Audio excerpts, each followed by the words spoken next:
Please listen to this message.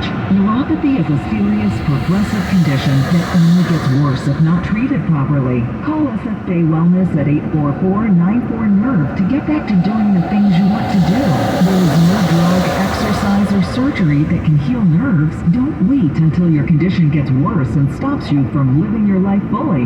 SFA Wellness has a time-tested, proven track record of helping hundreds of patients to improve and reverse their neuropathy. If you're ready to regain your independence, contact SFA Wellness at 844-94-NERVE. Call now for your $99 neuropathy special and receive a personal treatment plan that is tailored to your needs. Call 844-94-NERVE. That's 844-94-NERVE and start to enjoy life again.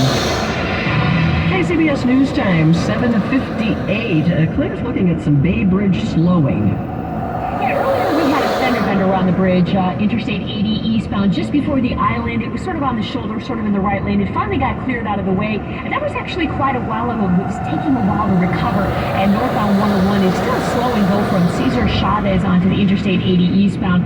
Once you get to the island, things improve, and by the time you're out of the tunnel, it's a nice drive getting over to the East Bay. East Bay looking great, cross fingers right now. No big delays in Oakland, Emeryville, or Berkeley. Upper East Shore Freeway also moving well through Pinole and Rodeo at this time. No big delays out of Oakland on Highway 24 toward Lafayette. That's moving well. However, if you're continuing into Concord, specifically over by the Concord Pavilion, there is a concert starting there in a few minutes, so traffic's extra heavy both directions of Kirker Pass Road. Our next report is at 8:08 on the traffic leader, KCBS. Thank you, Claire. Some patchy fog back in tonight with clouds too. Mostly sunny and nice tomorrow. 60s to 70s at the beaches, 70s to mid-80s Bayside and inland. Traffic and weather together on KCBS. It's Tuesday, September the 27th, 2022. Coming up on KCBS. I'm Chris Ancarlo. The pink tax has been eliminated in California. I'll explain what that means. I'm Megan Goldsby with the chief of the Oakland Police Department's plan to stop the gun violence during the deadliest week the city has seen all year. The electrical union in Cuba says the entire island is without power after Hurricane Ian slammed the country. I'm Elisa Clancy. CBS News covers the world next. When you need to know, KCBS AM, KFRC FM, and HD1, San Francisco, Oakland, San Jose, and RC Station. 8 o'clock. This is CBS News on the Hour, sponsored by Liberty Mutual Insurance. I'm Jennifer Kuiper in Chicago. Most of Cuba is without power after Hurricane Ian, according to the country's electric union.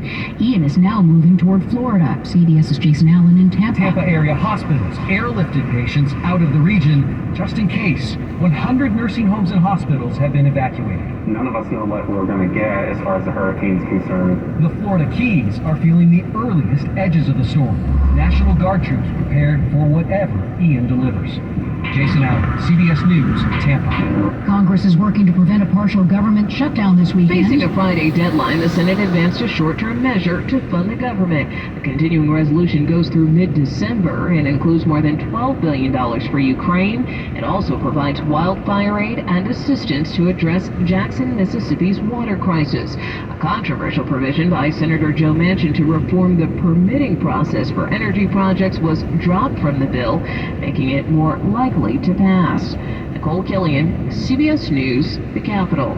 A shootout in California has left 2 people dead. An abducted 15-year-old girl and her father, who was a fugitive, wanted in the death of the teen's mother. Officers got into a gunfight with a person in the truck. Then San Bernardino County Sheriff Shannon Dykes says someone got out of it wearing a helmet and military-style vest. As the deputies go up and render medical aid and realize that this is Savannah in the tactical gear, they immediately transport her to a local area hospital. At 11:52 hours, Savannah is pronounced deceased. The father's body was found in the driver's seat.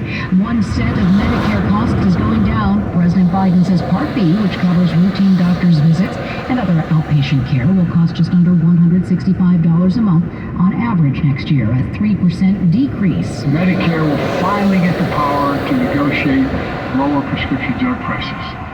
Seniors will see their out-of-pocket costs for prescription drugs be limited as this comes into full force to $2,000 a year.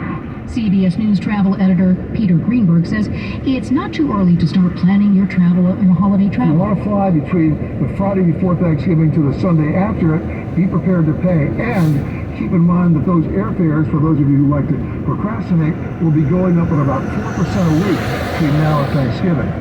Authorities are searching for 42-year-old convicted bomb maker Porfirio Duarte Herrera.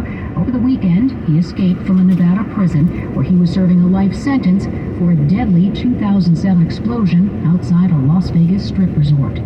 This is CBS News. Liberty Mutual customizes your car and home insurance, so you only pay for what you need. Visit libertymutual.com to learn more. It's 8:03 at the Bay Area's news station, KCBS.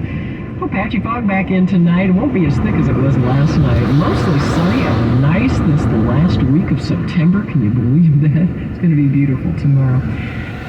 I'm Elisa Clancy. Here's what's happening at this hour. Police continue to search for a suspect in Pleasant Hill, possibly holed up inside the Nordstrom rack. Both Nordstrom and a Safeway store have been evacuated on the 700 block of Concord Boulevard as authorities look for the man. This initially started as a Concord police car chase and then turned into a foot pursuit. The suspect was last seen running into Nordstrom rack. Authorities are looking to see if he isn't holed up in the ceiling somewhere. A sheriff helicopter is also hovering overhead. People are being asked to avoid the area, and as we get further information, we'll pass that along to you. The chief of the police of the Oakland Police Department says he has instituted an all-hands-on-deck approach to stopping gun violence in the city. As KCBS's Megan Goldsby reports, this has been the deadliest week of the year in Oakland, with an 8th person being killed this morning. Oakland Police Chief LaRon Armstrong says this is an all-hands-on-deck situation and that he called in officers on their days off over the weekend and has added 8 more officers, both new and from other assignments, to the fight against gun violence, specifically in East and West Oakland, where he says it's happening most often. I believe that this is something that we have to do, and I don't think that you can put a cost on loss of life.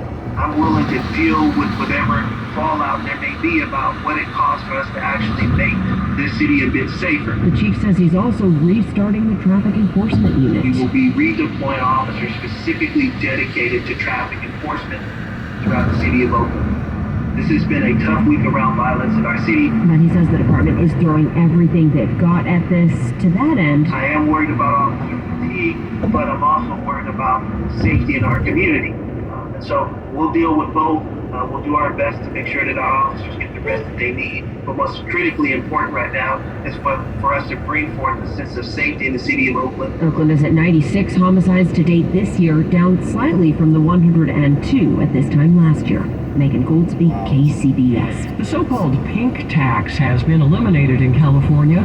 KCBS's Chris Ancarlo reports it was among a suite of bills signed today by Governor Newsom aiming for women's equity. The pink tax isn't really a tax. Pink tax is when women are charged more for the same good just because it's marketed to women. For example, a razor marketed to a man might cost $2, but the same razor in pink or purple packaging might cost $3. This legislation ensures that if a retailer or manufacturer charges more for the same good because it's marketed to women, then there will be fines and penalties for doing so. Democratic Assemblywoman Rebecca Bauer-Cahan from Orinda wrote the measure eliminating the pink tax. She says it picks up where current law leaves off. In California, it's already illegal for men and women to be charged at different rates for services such as dry cleaning. We had not done it for goods, and it had been moved through the legislature for years, and we've never made it to the governor's desk, and we finally got it to the governor's desk this year. It was one of several bills signed by the governor that has been pushed by the California Legislative Women's Caucus. Today we moved forward pay equity, resources for domestic violence victims. The governor also signed a package of bills protecting abortion rights and birth control access. Chris Ancarlo, KCBS. Meanwhile, Governor Newsom has signed more than a dozen laws aiming to make California an abortion sanctuary state. Several of the new laws would clash with restrictions in other states. They would block some out-of-state subpoenas and empower California's insurance commissioner to penalize health insurance companies that divulge information to out-of-state entities. Other states have passed laws allowing people to sue anyone who performs or aids in an abortion. conflicts seem inevitable as more people travel for abortion services. And the Bay Area water officials have sent out the first set of fines to 3 Bay Area households this month for using too much water. The East Bay Municipal Utility District only allows customers to use about 1,600 gallons per day over the billing cycle, but the 3 households use between 2,000 to 3,000 gallons of water per day. The penalties are about $120 over a 2-month period. Officials say they sent out warnings to more than 2,000 households for going over the limit during their early summer billing period. And just ahead on KCBS. I'm Kathy Novak. San Francisco's Sunset District is getting its first 100% affordable housing project, and it's for some of the city's most essential workers. It's traffic and weather together on KCBS. We're heading over to Milpitas 880. There's a crash there. It's in the southbound direction, 880, before you get to Montague Expressway. It was a 3-car crash, although one of them took off. But in any case, the right lane is blocked off. That has you backing up from just before the Great Mall Parkway Tasman off-ramp. Past that, 880 moves well the rest of the way into downtown San Jose. Overall, South Bay traffic much improved now that the soccer match at Levi Stadium is well underway. All the crowd is inside, and so traffic now is moving just fine through San Jose, Santa Clara, Sunnyvale, and Cupertino. Now, in Gilroy, we got a big backup here. We got road work starting up Highway 101 southbound just south of Highway 25, and while they're getting that set up, it is backed up all the way from Gilroy into the Sargent area. Our next report is at 8:18 on the traffic leader, KCBS. Yep, Carl the Fog back in tonight. Cloudy for most tonight. It'll be breezy at the coast, lows in the 50s. And the clouds will hang around at the coast on Wednesday, tomorrow, but it'll be sunny skies for the rest of the Bay Area. Highs in the 60s to 70s at the beaches, 70s to mid-80s Bayshore and inland. Traffic and weather together on the 8s on All News 106.9 and AM 740 KCBS. Sponsored by Chilton Auto Body. Have you been in a car accident? Chilton Auto Body has 15 convenient Bay Area locations to help restore your vehicle to pre-accident condition. Chilton Auto Body is also actively hiring for all positions. For more details, head to ChiltonAutoBody.com. The Bay Area's leader in collision repair. Here in California, people from every nation add to our rich heritage of culture and traditions. The legal team at Habas Law speaks 9 different languages. Our personal injury lawyers are exceptional. Our paralegals, legal assistants, and case managers are exceptional. And they work hard because every one of them cares deeply about what you are going through. They want to make sure you are going to be happy in the future. Something bad happened to you, you feel stress, you feel anxiety, you're not sleeping well, there are problems in the family, you have a lot of uncertainty. We know what you're feeling. When something bad has happened to you, you need help. Financial help. And we're here to make sure you get that help. We cover all the expenses. Our only compensation is a percentage of what we win for you. We are Habas Law. Call us at 1-800-INJURED. I'm Omar Habas, and I want to be your advocate. Visit habaslaw.com. HABBAS law.com. West Coast Men's Health has helped thousands of men overcome erectile dysfunction and Peyronie's disease using acoustic wave therapy. No pills and no shots. But it's not our success stories that separate us from the other clinics. It's how we interact with our patients. From your first call, our medical staff will take the time to answer your questions, whether it's about your ED, how our treatment works, or even about the cost. Our goal is to inform and educate you so you're comfortable when you come in for your first visit. And right now, we're offering a free treatment for just coming in. That's right, you can try this treatment at no cost to make sure it's right for you. So if you're tired of frustrating nights, you're ready to get off Viagra and put an end to your ED or Peyronie's disease, then give West Coast Men's Health a call today. With clinics in San Mateo and Sacramento, call 650-407-1168. That's 650-407-1168. Online at westcoastmenshealth.com. HSA cards welcome and financing available. KCBS News Time, 8:11. After decades of delays, San Francisco is moving forward with its first 100% affordable housing development for public school educators and their families. KCBS's Kathy Novak has the details. Considering the cost of housing in San Francisco, it's unthinkable for many teachers to live walking distance from their schools. But that could be the reality come fall 2024 for the future residents of the 135 homes being built here. School Board President Jenny Lamb. It is the first educator housing community for the city and county of San Francisco and SFUSD. and only one of a handful of educator housing developments in